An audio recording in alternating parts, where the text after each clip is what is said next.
وَلَقَدْ صَرَّفْنَا فِي هَذَا الْقُرْآنِ لِلنَّاسِ مِنْ كُلِّ مَثَلٍ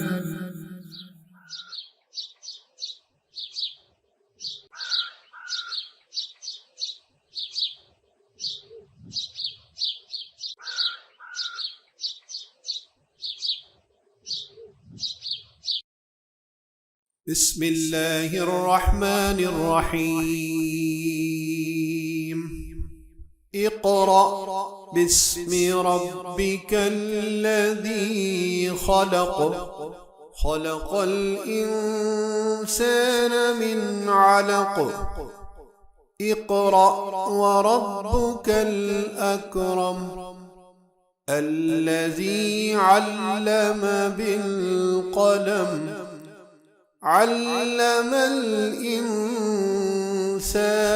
ما لم يعلم كلا إن الإنسان ليطغى أن رآه استغنى إن إلى ربك الرجعى أرأيت الذي ينهى عبدا إذا صلى أرأيت إن كان على الهدى أو أمر بالتقوى أرأيت إن كذب وتولى ألم يعلم بأن اللہ یرا کلا لئن لم ينتہ لنسفعا بالناصیہ ناصیۃ کاذبۃ خاطئہ فلیدع نادیہ سندع الزبانیۃ کلا لا تطعه واسجد واقترب۔ معزز مکرم خواتین و حضرات، قاری صاحب نے آپ کے سامنے سورۃ اقرا، جس کا دوسرا نام العلق بھی ہے، کی تلاوت فرمائی۔ اس کی 19 آیتیں ہیں اور یہ سورت مکی ہے۔ پہلے ہم اس سورت کا ترجمہ دیکھتے ہیں۔ اللہ کریم جل جلالہ ارشاد فرماتا ہے، اپنے رب کا نام لے کر پڑھیے جس نے پیدا کیا، اس نے انسان کو خون کے لوتھڑے سے پیدا کیا۔ پڑھیے، اور آپ کا رب سب سے بڑا کریم ہے جس نے قلم کے ذریعے سے علم سکھایا، انسان کو وہ کچھ سکھایا جس کا اسے علم نہ تھا۔ یہ تحقیقی بات ہے کہ بلا شبہ انسان سرکشی کرتا ہے اس وجہ سے کہ اپنے آپ کو مستغنی اور بے نیاز سمجھتا ہے۔ کچھ شک نہیں کہ تمہارے پروردگار ہی کی طرف لوٹنا ہے۔ کیا خیال ہے اس شخص کے بارے میں جو منع کرتا ہے اس بندے کو جو نماز پڑھنے لگتا ہے؟ اور کیا خیال ہے اگر وہ نماز پڑھنے والا ہدایت پر ہو یا وہ لوگوں کو تقوی کا حکم دیتا ہو تو؟ اور کیا خیال ہے اگر اس نماز سے روکنے والے نے دین کو جھٹلایا ہو اور اس سے منہ موڑا ہو تو؟ کیا اسے معلوم نہیں کہ اللہ دیکھ رہا ہے؟ خبردار، اگر وہ باز نہ آیا تو ہم اسے پیشانی کے بالوں سے پکڑ کر گھسیٹیں گے۔ جھوٹی خطاکار پیشانی کے بال، تو وہ اپنے یاروں کی مجلس کو بلا لے، ہم بھی اپنے عذاب کے فرشتوں کو حکم دیں گے۔ خبردار، اس کی ایک نہ مانیے اور سجدے کرتے جائیے اور قریب ہوتے جائیے۔ یہ اس سورت کا لفظی ترجمہ تھا جو آپ کی خدمت میں ہم نے رکھا۔ آپ نے محسوس کیا ہوگا کہ اس سورت میں کافی سارے الفاظ ہیں جو اردو اور عربی میں کامن ہیں، جیسے قرات اردو میں بھی استعمال ہوتا ہے اور اس سورت میں بھی اقرا استعمال ہوا ہے۔ اسی طرح اسم، رب، خلق، انسان، اکرم، علم، قلم، استغناء، ہدایت، تقوی، تکذیب، انتہا، ندا، اطاعت، قرب، یہ سارے کے سارے لفظ اس صورت میں استعمال ہوئے ہیں اور سب کے سب لفظ اردو کے لفظ ہیں، ان اردو اور عربی میں کامن ہیں۔ ادھر عربی میں بولے جاتے ہیں اور اردو سمجھنے اور بولنے والے بھی ان الفاظ کو استعمال کرتے ہیں۔ اس میں 3 لفظ تھوڑے سے ڈفرینٹ اور مشکل ہے، وہ ہم عرض کر دیتے ہیں۔ لنصفعن، یہ عین کے اوپر 2 زبریں ہیں، یہ قرآنی رسم الخط کے پیش نظر ان کو تحریر میں یوں لایا گیا ہے، ورنہ اپنے نزول کے اعتبار سے اس کے آخر میں جو نون بولی جا رہی ہے لنصفعن، تو یہ نون تاکید خفیفہ کہلاتی ہے۔ معذرت کے ساتھ 1-2 سیکنڈ کی بات ہے، گزر جائے گی۔ یہ اس لفظ کی جو ریالٹی ہے وہ میں عرض کر رہا ہوں۔ یہ لفظ اس کا جو روٹ ورڈ ہے وہ صفعن ہے، سین فے عین، سین فا عین، یہ قاریوں کی لینگویج میں اس کا معنی ہوتا ہے شدت سے اپنی طرف کھینچنا۔ وی ول پل ہم آؤٹ، یہ اس کا مطلب ہے کہ ہم اسے کھینچ کے رکھ دیں گے۔ اور نادیہ ایک لفظ استعمال ہوا ہے، اس کا معنی ہوتا ہے اپنی یاری دوستی رکھنے والے اور قبیلے کے لوگ، اور کہا جا رہا ہے کہ یہ منکر اپنی نادیہ کو بلا لے، اپنی فیملی کو بلا لے، اپنے یاروں دوستوں کو بلا لے، اپنے ہیلپرز کو بلا لے، اپنے گینگ کو بلا لے۔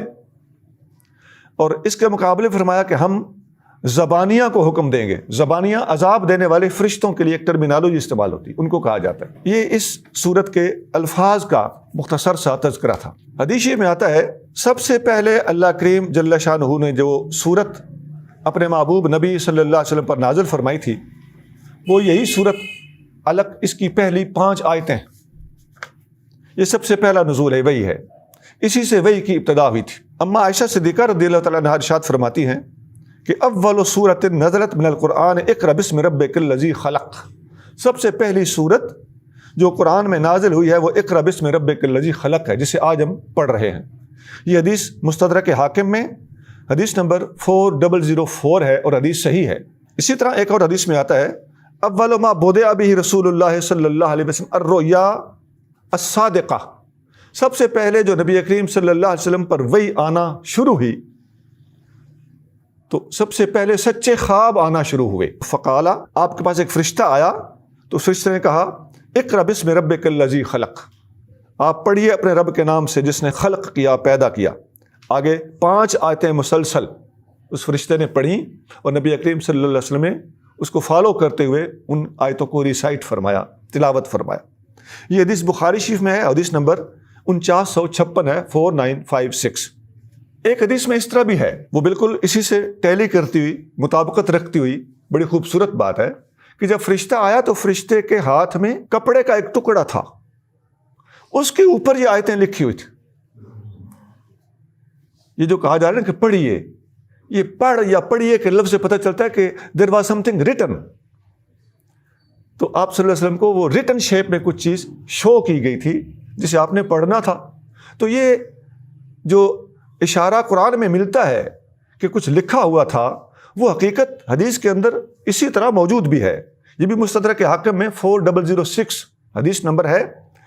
تو حضرت عمر بن دینار فرماتے ہیں کہ ان النبی صلی اللہ علیہ وسلم کان بحرا، نبی کریم صلی اللہ علیہ وسلم غار حرا میں تھے، اذ اتاہ الملک بنمط من دیباج فیہ مکتوبا، ایک کپڑے کا ٹکڑا لے کر وہ فرشتہ حاضر ہوا اور اس میں لکھا ہوا تھا اقرأ بسم ربک الذی خلق، اور یہاں سے لے کر ما لم یعلم تک ٹوٹل 5 آیتیں، یہ الفاظ ہیں حدیث کے کہ 5 آیتیں لکھی ہوئی تھیں۔ اس سے کافی ساری باتیں کلیئر ہوتی گئیں اور قرآن کی یہ آیتیں جو پہلی 5 ہیں ان کو واضح کر دیا گیا ہے۔ ایک حدیث بہت سی کتابوں میں کافی ساری تفصیل کے ساتھ موجود ہے۔ امام احمد بن حنبل نے امام بخاری سے بہت پہلے یہ حدیث اپنی کتاب مسند احمد میں بیان کر دی، بعد میں امام بخاری نے، امام مسلم نے، امام ترمذی نے۔ حقیقت اور سینٹرل آئیڈیا سب کا ایک ہے، لیکن الفاظ تھوڑے تھوڑے ڈفرینٹ ہیں۔ تو ان سب نے یہ حدیث بیان کی ہے جو میں ابھی آپ کو سنانے لگا ہوں۔ یہ حدیث بہت طویل ہے۔ اس حدیث میں ان تمام ہستیوں کا نام میں نے اس لیے لیا ہے کہ کسی ایک محدث اس کو بیان کرنے کے ذمہ دار نہیں ٹھہرائے جا سکتے۔ یہ بہت سارے محدثین ہیں جنہوں نے اپنی اپنی کتابوں میں یہ حدیث بیان کی ہے، اور امام بخاری سے جو سینئر ہیں، پہلے کے بزرگ ہیں، ان کی کتابوں میں بھی یہ حدیث اسی طرح کے الفاظ کے ساتھ موجود ہے۔ وہ حدیث چونکہ لمبی ہے تو اس کا میں خلاصہ عرض کر دیتا ہوں۔ اما عائشہ صدیقہ رضی اللہ تعالی عنہا فرماتی ہیں اور اس حدیث کے اندر یہ الفاظ ہیں کہ رسول اللہ صلی اللہ علیہ وآلہ وسلم نے فرمایا. گویا اما عائشہ صدیقہ نے یہ حدیث خود نبی کریم صلی اللہ علیہ وآلہ وسلم سے سنی ہے. اگرچہ پہلی وحی کے نازل ہونے کے وقت اما عائشہ صدیقہ رضی اللہ تعالیٰ عنہا اس وقت پاس موجود نہیں تھیں. اس وقت وہ حضور کے گھر میں نہیں تھیں, حضور کے نکاح میں نہیں تھیں. لیکن حدیث کے اندر یہ ورڈنگ ہے کہ حضور صلی اللہ علیہ وسلم نے مجھے بتایا, تو بات کلیئر ہو گئی. اس حدیث کا خلاصہ یہ ہے کہ نبی کریم صلی اللہ علیہ وآلہ وسلم غار حرا میں کئی دن تک اپنا کھانے پینے کا تھوڑا سا سامان لے کر رہتے تھے, اور وہاں ہفتہ ہفتہ آپ اللہ کی یاد میں تنہا وقت گزارا کرتے تھے. اور اتنا وقت گزارنے کے بعد, تنہائی میں اللہ اللہ کرنے کے بعد, اپنے رب کی عبادت کرنے کے بعد آپ واپس تشریف لے آتے تھے, اور گھر میں ٹھہر کر پھر نئے سرے سے زیادہ راہ اپنے ساتھ لے کر دوبارہ تشریف لے جاتے تھے. یہ بہت عرصے تک آپ کریم صلی اللہ علیہ وسلم کا معمول رہا. تو اس حدیث سے جاتے جاتے بہت باتیں پتہ چلتی ہیں کہ عبادت کے دوران زیادہ راہ لے لینا اچھی بات ہے. کئی دن تک تنہائی میں اللہ تعالیٰ کو یاد کرنا نبی پاک صلی اللہ علیہ وسلم کا طریقہ ہے. لیکن اس کے بعد ساتھ ساتھ اپنے گھر والوں سے کانٹیکٹ رکھنا, آتے جاتے رہنا, پرماننٹلی وہاں نہ رہ جانا, یہ بھی اس حدیث سے ثابت ہو رہا ہے. اور وہاں پر نبی کریم صلی اللہ علیہ وآلہ وسلم ایک دفعہ جب عبادت میں مصروف تھے تو اچانک جبریل امین آپ صلی اللہ علیہ وسلم کے سامنے آ گئے, اور وہ ان کے سامنے آنے کا منظر جو میں نے آپ کو پہلے حدیثوں میں سنا دیا ہے کہ ان کے ہاتھ میں کپڑے پر آیتیں لکھی ہوئی تھیں, اور آپ کریم صلی اللہ علیہ وسلم کو انہوں نے آیتیں پڑھنے کو کہا. تو اس وقت نبی کریم صلی اللہ علیہ وسلم نے جواباً ارشاد فرمایا کہ میں نہیں پڑھتا. اور پھر حضرت جبریل نے نبی کریم صلی اللہ علیہ وسلم کو اپنے سینے سے لگا کر دبایا محبت کے ساتھ, اور آپ کریم صلی اللہ علیہ وسلم کو پھر چھوڑ دیا, پھر دبایا, پھر چھوڑ دیا, پھر دبایا, پھر 3 دفعہ ایسا کیا. نبی کریم رؤوف رحیم صلی اللہ علیہ وسلم پڑھنے لگے, اور جتنا وہ 5 کی 5 آیتیں تھیں ساری کی ساری آپ کریم صلی اللہ علیہ وسلم نے تلاوت فرما دی. یہ پہلی وحی کے نزول کا مختصر سا خاکہ ہے جو آپ کے سامنے رکھا گیا. اس کے بعد نبی کریم صلی اللہ علیہ وسلم جب گھر آئے پہلی وحی کے نزول کے بعد, تو آپ نے سارا ماجرا حضرت خدیجۃ الکبریٰ کو بتایا. تو انہوں نے اپنے ساتھ لے کر اپنے چچا کے بیٹے حضرت ورقہ بن نوفل جو سابقہ کتابوں کے عالم تھے اور اگلے زمانے میں کرسچینٹی کو اختیار کر چکے تھے, انہیں کے پاس لے کر گئیں. تو انہوں نے بتایا کہ جو آپ صورتحال بتا رہے ہیں, میں سمجھ رہا ہوں کہ اللہ کے نبیوں کے ساتھ ایسے معاملات ہوتے رہے تھے. میں چونکہ پڑھا ہوا ہوں سابقہ کتابوں میں, تو میں سمجھ گیا ہوں کہ آپ اللہ کے نبی ہیں. کاش میں اس وقت زندہ ہوتا, جوان ہوتا, تگڑا ہوتا, جب آپ کو مکہ چھوڑ کر کہیں اور ہجرت کرنا پڑے گی. تو نبی پاک صلی اللہ علیہ وسلم نے فرمایا کیا مجھے مکہ سے نکلنا ہوگا؟ تو انہوں نے جواب دیا کہ جی, جس بندے نے بھی آپ سے پہلے جتنے انبیاء آئے ہیں, آپ جیسا پیغام لوگوں کی اصلاح کے لیے اللہ سے لے کر لوگوں کو پہنچایا ہے, لوگوں نے ایسے اللہ کے پیاروں کی ہمیشہ مخالفت کی ہے. تو آپ کریم صلی اللہ علیہ وسلم کے لیے اسی وقت سے سلسلہ امتحانات شروع ہو گیا. یہ اختصار کے ساتھ میں نے آپ کے سامنے اور نہایت محتاط طریقے سے حدیث رکھی. اس میں ایک قابل غور بات ہے کہ سب سے پہلے اللہ نے فرمایا اقرا, پڑھیے. یہاں سے ہم ساری آیتوں کو 1 بائی 1 پڑھیں. اقرا, پڑھیے, یہ پہلی وحی کا پہلا لفظ ہے. اس سے پتہ چلتا ہے کہ اسلام کی ابتدا, اسلامی تعلیمات کا آغاز قرآنی وحی کا پہلا لفظ ہی ہے پڑھ. یہاں سے جیسا ہم پہلے بھی بتاتے رہتے ہیں کہ قرآن و حدیث میں اور اسلام میں علم کے حاصل کرنے پر جتنا زور دیا گیا ہے, اس کائنات میں کسی اور بڑی سے بڑی شخصیت کی تعلیمات میں اتنا زور علم کے حاصل کرنے پر نہیں دیا. اور یہ ایک نئی چیز ایڈ کر لیجئے کہ قرآن کی پہلی وحی سٹارٹ ہی اقرا کے لفظ سے ہو رہی ہے, پڑھیے. تو یہ اسلام کی عظمت, تعلیم کے میدان میں ایک جداگانہ انداز اور علم کے اوپر سب سے زیادہ زور دینے کا ایک نیا ثبوت ہے. اگلی بات یہ ہے بِاسْمِ رَبِّکَ, اپنے رب کے نام سے. یہ اپنے رب کے نام سے پڑھیے، اس کا مطلب یہ ہے کہ نبی کریم صلی اللہ علیہ وسلم اپنے رب کو پہلے سے پہچانتے تھے۔ آپ نے یہ نہیں پوچھا کہ میرا رب بھلا کون ہے، اللہ نے جب کہا اپنے رب کے نام سے پڑھیے تو آگے سے ایسا کوئی سوال نہ اٹھانا اس بات کا واضح ثبوت ہے، بلکہ ذرا تحقیق کی نگاہ سے غور کیجئے تو اللہ کا انیشیلی یہ کہنا کہ اپنے رب کے نام سے بتاتا ہے کہ اللہ کو پتا ہے کہ میرے محبوب مجھے جانتے ہیں، مجھے پہچانتے ہیں، اور نبی کریم صلی اللہ علیہ وسلم کو اللہ تعالیٰ کا عرفان اور معرفت میسر تھی، پہلے سے آپ اپنے رب کو جانتے تھے۔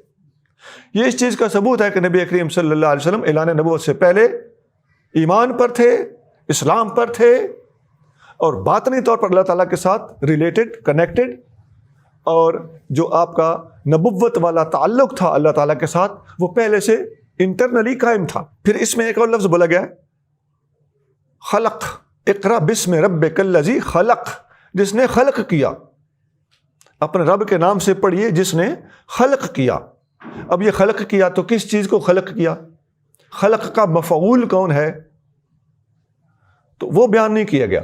اس کی وجہ یہ ہے کہ اگر ایک چیز کا ذکر کر دیا جاتا تو اللہ کا خالق ہونا محدودیت کے ساتھ بیان ہوتا، خلق کا لفظ مطلق رکھا گیا، اس میں کسی قسم کی قید اور بند اور کسی ایک چیز پر کنسنٹریٹ نہیں کیا گیا، بلکہ مطلق خالق کہہ دیا گیا ہے، اور جس نے پیدا کیا کا لفظ بولا گیا ہے۔ پتہ چلتا ہے کہ اللہ تعالیٰ پوری کی پوری کائنات میں سے ہر چیز کا خالق۔ یہ اوپن اور وائڈ لفظ استعمال کیا گیا ہے۔ اللہ تعالیٰ نے قرآن کے ہر لفظ کے اندر حکمت عملی رکھی، کوئی نہ کوئی مصلحت رکھی۔ اس سے اگلی آیت ہے خلق الانسان من علق، رب نے انسان کو جمے ہوئے خون سے پیدا کیا۔ اب یہ انسان کی تخلیق اور والدہ کے پیٹ کے اندر انسان کی گروتھ کے مدارج ہیں، یہ قرآن کی دو مختلف صورتوں میں ان کی تفصیل بیان ہوئی ہے کہ انسان پہلے کیا ہوتا ہے پیٹ میں، پھر کیا ہوتا ہے، پھر کیا ہوتا ہے، پھر کیا ہوتا ہے۔ 4 مہینے میں انسان کی پوری باڈی مکمل انسانی شیپ میں بلڈ اپ ہو جاتی۔ کس مہینے میں کون کون سے اعضاء تخلیق کیے جاتے ہیں، حکماء نے اور اس فن کے ماہرین نے اس موضوع پر اچھی تحقیق کر کے ساری چیز اپنی کتابوں میں لکھ دی ہیں۔ میں نے ایک کتاب پڑھی ہے ہیومن ایمبریالوجی، یہ پاکستان میں MBBS کے کورس میں، نصاب میں، سلیبس میں پڑھائی جاتی ہے۔ میں نے اپنی کتاب اسلام زندہ باد میں اس کتاب کے باقاعدہ صفحہ نمبر دے کر ریفرنس بھی دیا ہے۔ وہ ڈاکٹر صاحب مکمل قرآن کی آیت کوٹ کر کے اور ہیومن ایمبریالوجی اپنے میڈیکل سائنس کے لحاظ سے وہاں پر دونوں باتیں ایک ہی پیج پر نقل کرتے ہوئے نہایت قرآنی تصدیق کا زبردست مظاہرہ کرتے ہیں کہ قرآن نے کمال کر دیا ہے۔ جو کچھ ہم ڈاکٹروں کو آج نظر آیا ہے قرآن نے 1450 سال پہلے قرآن کے اندر بیان کر دیا گیا۔ یہ نیٹ پہ ہماری کتاب موجود ہے، ہیومن ایمبریالوجی کے ریفرنس سے میں نے اس پر مکمل ڈسکشن ہماری کتاب اسلام زندہ باد کے اندر کر دی۔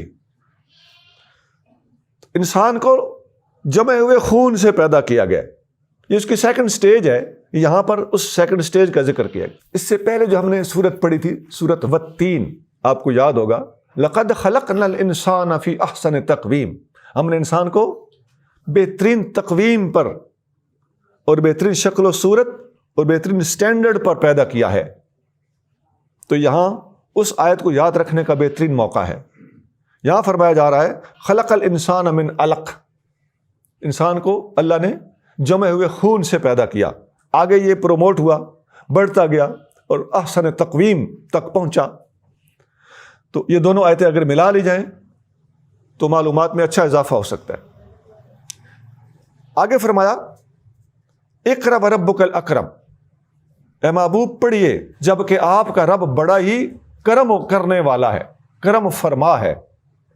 اکرم، کریم کا یہ صیغہ تفضیل ہے۔ تفضیل کا مطلب ہوتا ہے سپرلیٹو ڈگری۔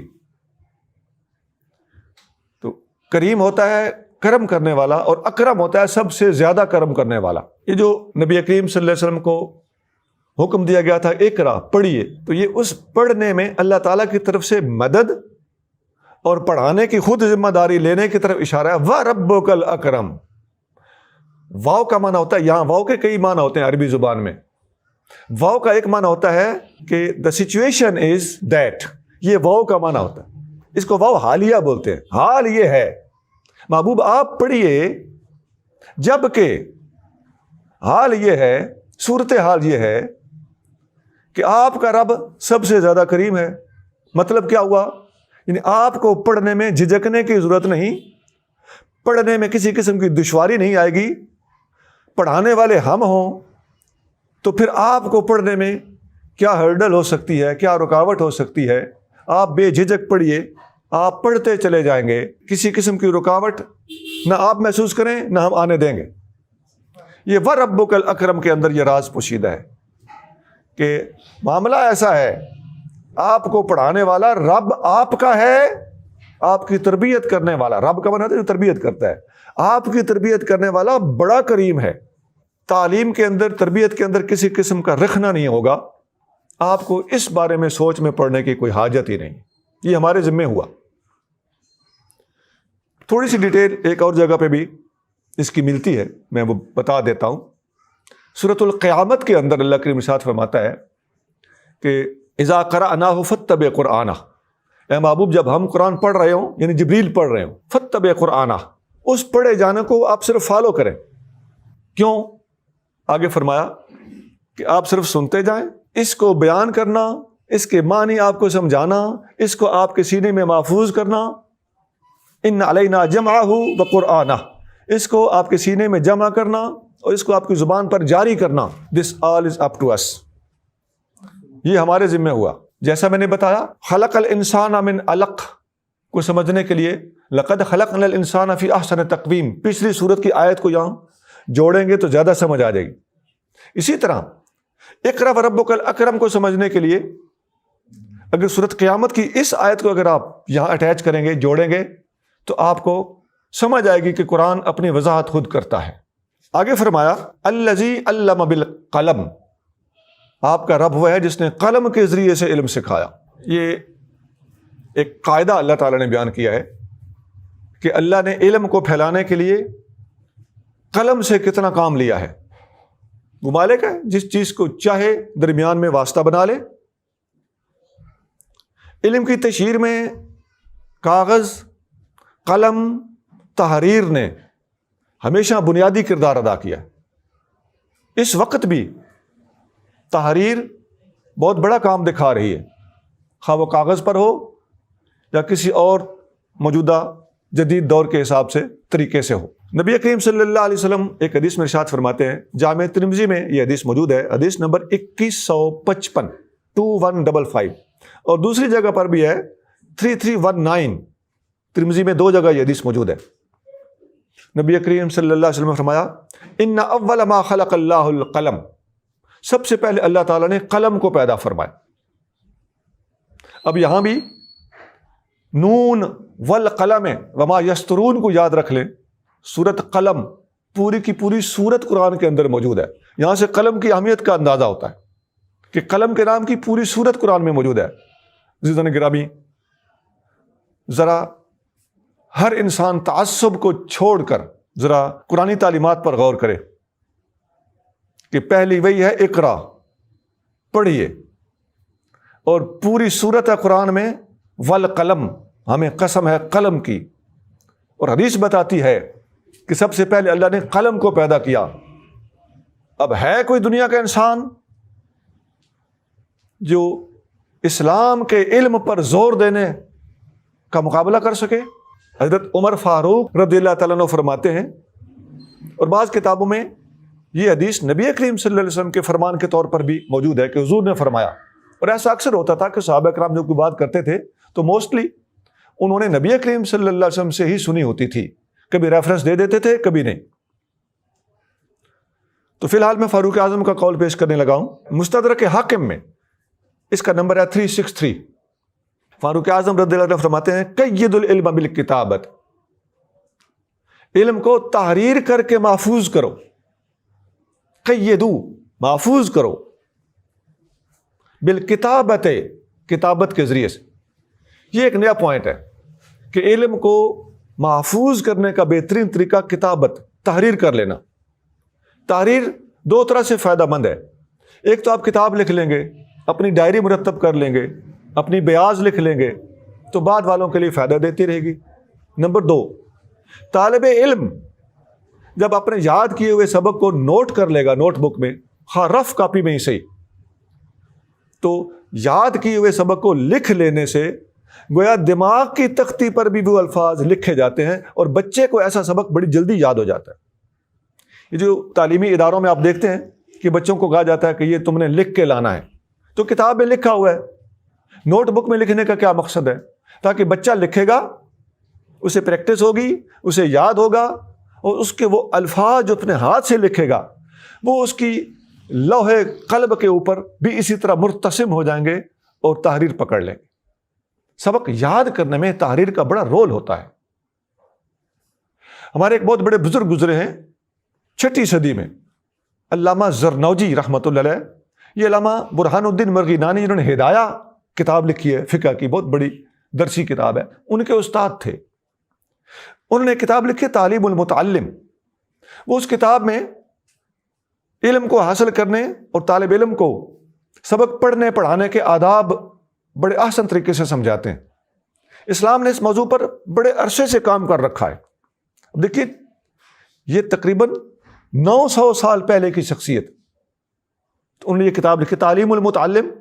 آپ میں سے کوئی اگر طالب علم ذوق ایسا رکھتا ہو تو وہ خرید سکتا ہے، مارکیٹ میں ملتی ہے. جسٹ 60 پیجز ہے اس کے، چھوٹی سی کتاب ہے. انہوں نے کمال کر دیا ہے کہ ہاؤ ٹو اسٹڈی، اس موضوع پر لکھی ہوئی تعلیم المتعلم. اس میں وہ لکھتے ہیں کہ طالب علم کے لیے، وہ بڑی ڈیٹیل ہے اس میں، 60 صفحے تھوڑے نہیں ہوتے. ایک نقطہ آپ کو بتانے لگا ہوں کہ طالب علم کے لیے بہتر یہ ہے کہ جو سبق پڑھے اس کا اختصار، مختصر سا نوٹ اور اس کی سمری نوٹ بک میں لکھ لے اور رات کو یہ کر کے سو جائے. صبح اٹھ کے اپنے وہ نوٹڈ پوائنٹس ریوائز کرے دوبارہ، خالی پیٹ، تازہ دم اٹھ کر. رات گئے 2-2 3-3 بجے تک اسٹڈی نہ کرے، 10 بجے سو جائے. ہمارے پاکستان کے لحاظ سے میں بات کر رہا ہوں. عشاء کے بعد جلدی سو جائے، تھوڑا سا پڑھے، گھنٹہ پڑھ لے، آدھا گھنٹہ پڑھ لے، اس کے بعد سو جائے اور نوٹس تیار کر لے، اور صبح سویرے اٹھ کے واش روم سے ہو کر بہت زیادہ فریش ہوگا، دماغ بہت کام کرے گا.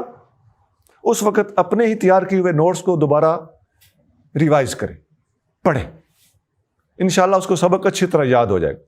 اور بہت سے نکات ہیں، لیکن یہاں نوٹس تیار کرنے کے حوالے سے بات ہو رہی ہے، میں اپنے موضوع سے ہٹنا نہیں چاہتا. یہ بات ضروری ہے کہ اللہ تعالیٰ جل شانہ نے یہاں جو ذکر کیا کہ اللہ نے قلم کے ذریعے سے پڑھایا، تو اس میں نبی کریم صلی اللہ علیہ وسلم کو قلم کے ذریعے سے پڑھانے کی یہاں بات نہیں ہو رہی. اس میں اشارہ اس طرف ہے کہ محبوب، جو مالک، جو رب، جو تربیت کرنے والا خالق و مالک قلم کے ذریعے سے پڑھا سکتا ہے، وہ قلم کا سورس اختیار کیے بغیر آپ کو ڈائریکٹلی بھی پڑھا سکتا ہے. یہاں پوائنٹ یہ ہے. اس سے اگلی آیت ہے علم الانسان ما لم یعلم، کہ اللہ تعالیٰ نے انسان کو وہ کچھ پڑھایا جو انسان نہیں جانتا تھا. اب انسان کیا نہیں جانتا تھا؟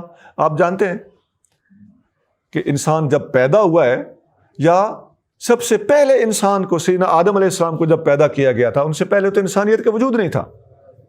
تو ان کو جب پیدا کیا گیا،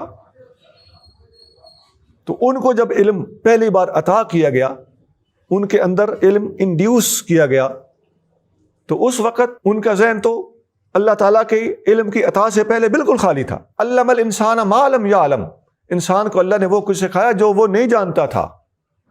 تو یہ بات زیرو سے شروع ہوتی ہے، آگے کو بڑھتی بڑھتی ایک موضوع سے دوسرے موضوع تک، کئی موضوعات تک، مختلف فیلڈز تک، علم کی کئی انواع تک اور علم کی وسعتوں تک پھیلتی چلی جاتی. سائنس، جغرافیہ، فزکس، کیمسٹری، کھیتی باڑی کے طریقے، مختلف زبانیں، علوم کی کتنی انواع ہیں. یہ سب کی سب انسان کو اللہ تعالیٰ نے عطا فرمائی. انبیاء علیہ السلام کو اللہ نے ڈائریکٹ اپنی طرف سے علم دیا، ان نبیوں کی امتوں کو نبیوں کے ذریعے سے آگے علم عطا فرمایا، بعض لوگوں کو کشف اور الہام کے ذریعے سے، ان کے فہم و فراست کے حوالے سے مختلف علوم عطا فرمائے۔ لیکن جو مقصودی علم ہے، جس کو ریئلی علم کہا جا سکتا ہے، علم کو ڈیفائن کرنا بھی تو بہت ضروری ہے نا، کہ علم ہے کیا؟ کیا ڈانس رقص کر لینا علم ہے؟ کیا کرکٹ کھیل لینا علم ہے؟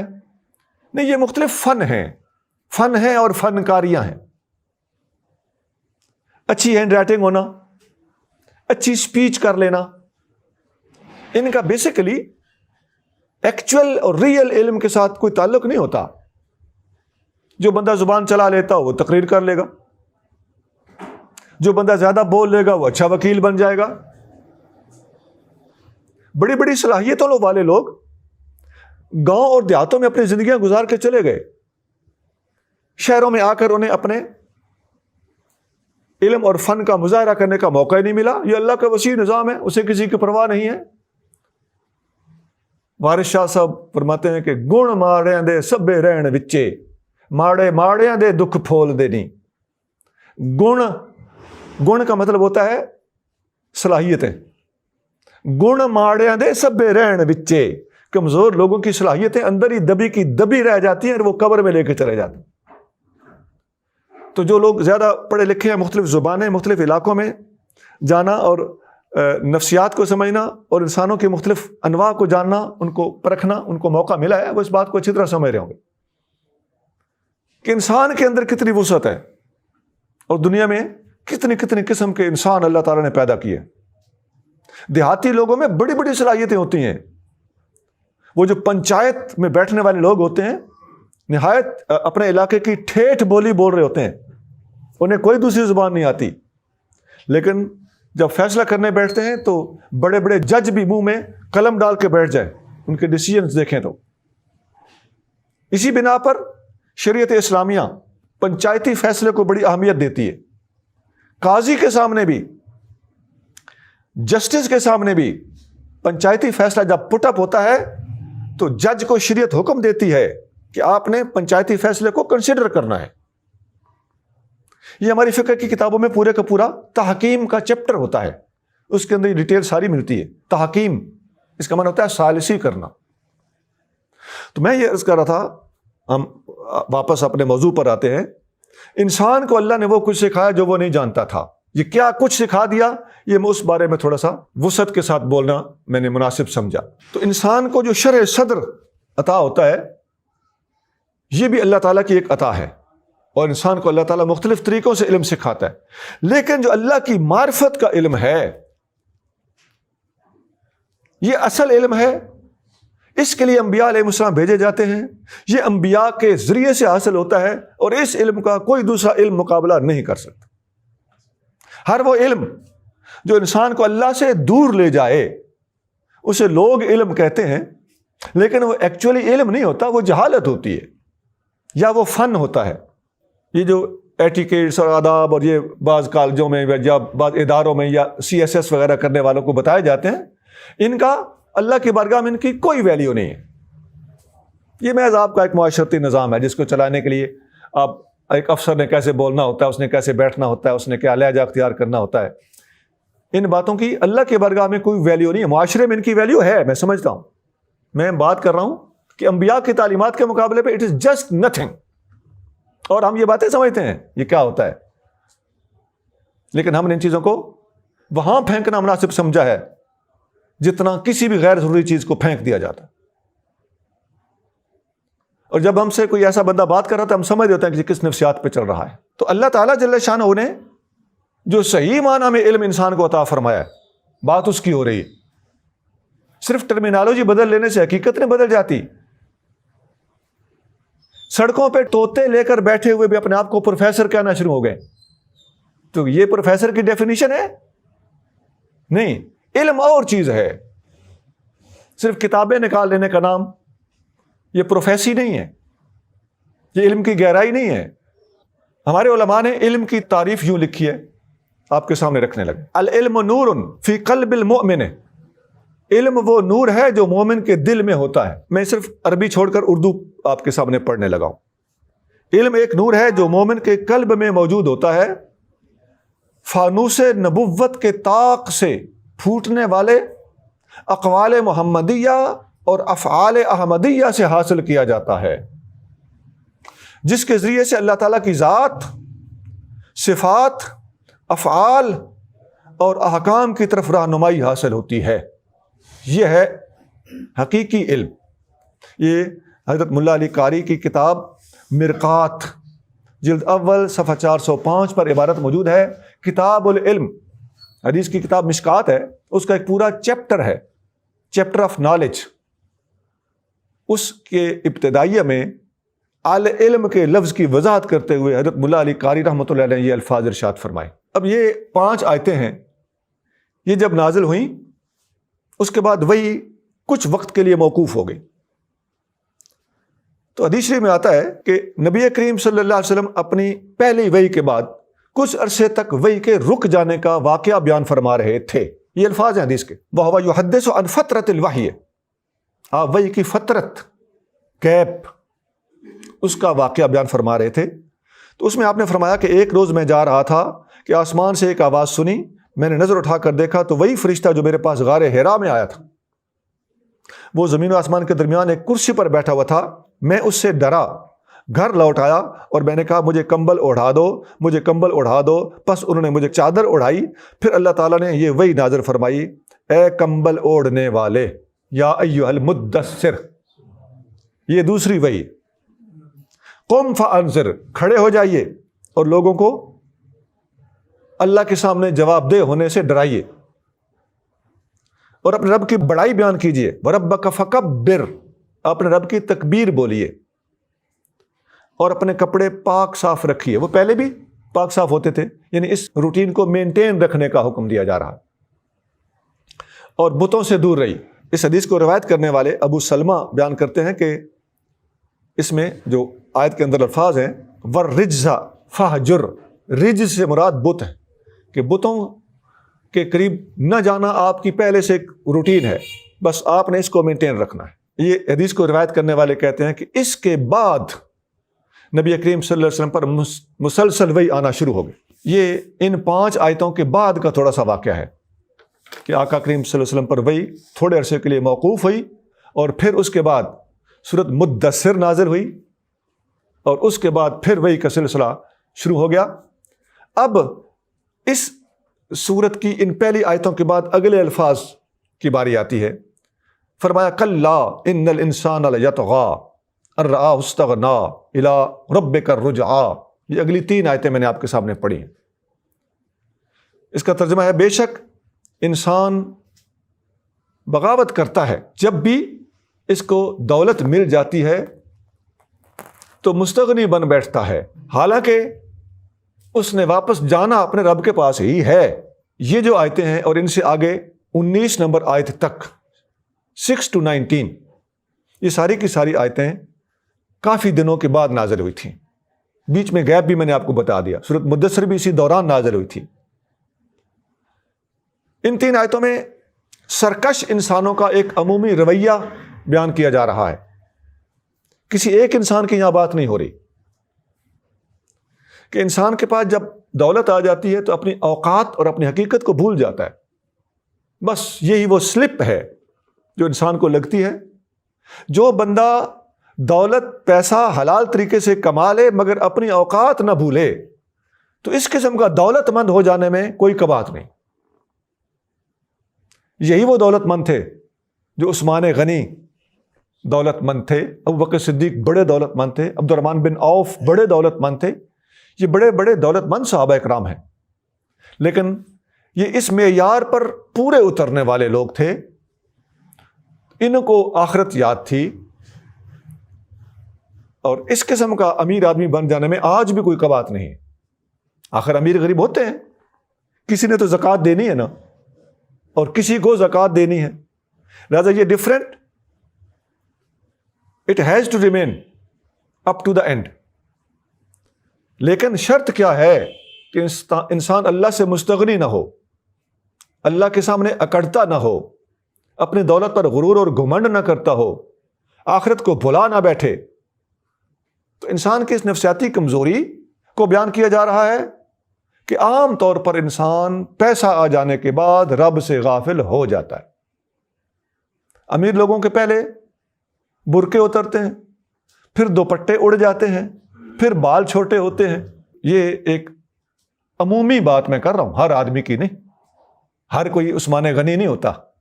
میں ان لوگوں کی بات کر رہا ہوں جو عثمان غنی کا راستہ چھوڑ بیٹھتے۔ تو خدا فراموشی ایک خطرناک مرض ہے، اور اس کا علاج بتایا جا رہا ہے کہ اپنی موت کو اور اپنے رب کے پاس جانے کو یاد رکھو، آپ کے مسئلے کا حل آپ کے پاس موجود ہوگا۔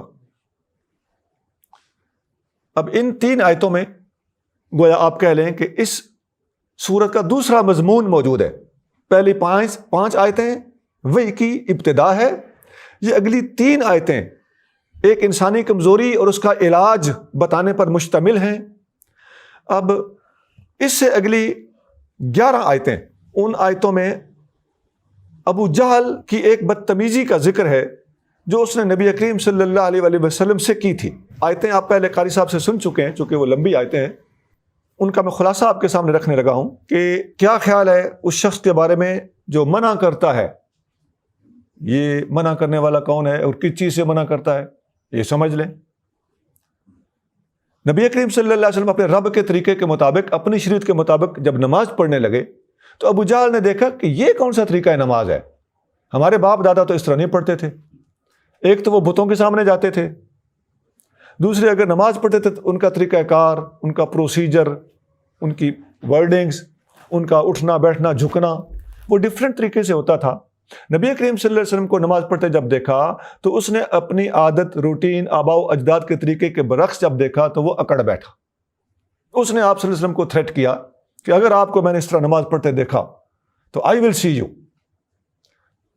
تو اس وقت اللہ کریم جل شانہ نے یہ آیتیں نازل فرمائیں، یہ اگلی 11 آیتیں جن کا ترجمہ آپ پہلے سن چکے ہیں اور میں نے شارٹ کرنا ہے۔ ایک حدیث میں آتا ہے کہ عبداللہ بن عباس رضی اللہ عنہ فرماتے ہیں کہ نبی کریم صلی اللہ علیہ وسلم نماز پڑھا کرتے تھے تو آپ کے پاس ابو جہل آیا اور کہنے لگا میں نے آپ کو اس کام سے روکا نہیں تھا؟ 3 بار اس نے کہا۔ نبی کریم صلی اللہ علیہ وسلم واپس پلٹے اور اس پر سخت ناراض ہوئے، حضور ناراض ہوئے ابو جہل پر۔ واپس آپ نے ویسے بھی آنا تھا، آپ تشریف لا رہے تھے۔ تو ابو جہل نے کہا تمہیں معلوم ہے کہ شہر میں میرے بہت سے تعلقات والے لوگ موجود ہیں، میرا گینگ بڑا مضبوط ہے، وہ جو پہلے آپ ترجمے میں بات سمجھ چکے ہیں۔ تو اس وقت اللہ تعالیٰ نے یہ آیت نازل فرمائیں کہ اپنے گینگ کو بلا لو اور ہم بھی عذاب والے فرشتوں کو حکم دیتے ہیں۔ اور حدیث میں اس طرح بھی آتا ہے، ابن عباس رضی اللہ عنہ فرماتے ہیں کہ ابو جہل نے ایک دفعہ کہا کہ اگر محمد صلی اللہ علیہ وسلم کعبہ کے پاس نماز پڑھیں گے تو میں ان کے ساتھ جنگ کروں گا۔ تو نبی پاک علیہ السلام نے فرمایا اگر وہ میری طرف ہاتھ بھی بڑھاتا تو فرشتے اس کے ہاتھوں کو آڑے ہاتھوں لیتے، فرشتے اس کا راستہ روکتے۔ یہ حدیث بخاری شریف میں ہے 4958 حدیث نمبر ہے، اور ترمذی میں بھی ہے 3348 حدیث نمبر ہے۔ اس میں ایک نقطہ یہ بھی ہے کہ آپ صلی اللہ علیہ وسلم نے جو نماز پڑھی، اللہ نے بھی اس نماز کا ذکر کیا۔ یہ نماز اللہ نے اپنے محبوب صلی اللہ علیہ وسلم کو کب سکھائی؟ This is nowhere mentioned in قرآن۔ اس سے پتہ چلتا ہے کہ اللہ اپنے محبوب کے ساتھ قرآن کے علاوہ بھی باتیں کرتا تھا۔ حجیت حدیث کا ایک بہت بڑا ثبوت ہے یہ۔ اس طرح کی بہت آیتیں ہیں قرآن میں۔ مولانا محمد ایوب صاحب دہلوی رحمۃ اللہ نے بہت سی آیتیں اپنی کتاب میں جو حجیت حدیث کے موضوع پر ان کی بڑی اچھی کتاب ہے اس میں انہوں نے جمع فرمائی۔ اور اس آیت کے جو اس سورت کے آخری الفاظ ہیں وَاسْجُدْ وَاقْتَرِبْ، یہ اگرچہ یہ وہ جو تیسرا پورشن ہے، پہلا کیا ہے 5 آیتیں، پہلی وہی، اگلی 3 آیتیں کیا ہیں؟ انسان کا ایک عمومی رویہ کہ پیسہ آ جائے تو متکبر ہو جاتا ہے، اس کا علاج آخرت کی یاد ہے۔ اور اس سے اگلی 11 آیتیں جو ابو جہل نے نبی پاک علیہ السلام کو اپوز کیا تو اللہ تعالیٰ نے اس کے رد میں اگلی 11 آیتیں نازل کیں۔ وہ 3 پورشنز ہو گئے۔ وہ جو تیسرا حصہ ہے اس میں آخری لفظ ہے وَاسْجُدْ وَاقْتَرِبْ، سجدہ کرتے جاؤ، قریب ہوتے جاؤ۔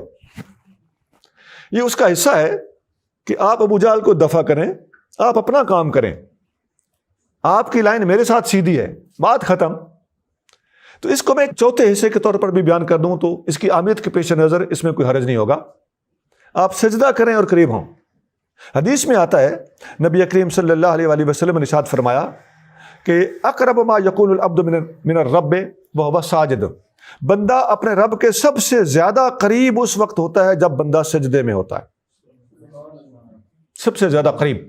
یہ حدیث مسلم شریف میں 482 482 حدیث نمبر ہے، اور یہ جو آخری آیت ہے یہ آیت سجدہ بھی ہے، اس کو پڑھا جائے تو اس پر سجدہ کرنا پڑتا ہے۔ بعض علماء فرماتے ہیں کہ خطاب کے دوران اگر سجدے والی آیت پڑھی جائے تو سجدہ لازم نہیں ہوتا، اس کو لے لیا جائے تو چونکہ یہ خطاب ہے، آپ قرات کے طور پر تو نہیں پڑھ رہے، تو اس طور پر سجدہ لازم نہیں ہوگا، لیکن احتیاط اسی میں ہے کہ ہم سارے اور جن حضرات نے یہ آیت فقیر کی زبانی سنی ہے سجدہ تلاوت فرما لیں کسی بھی وقت یا یہاں سے اٹھنے کے بعد۔ سبحان ربک رب العزت عما یصفون وسلام علی المرسلین والحمد للہ رب العالمین۔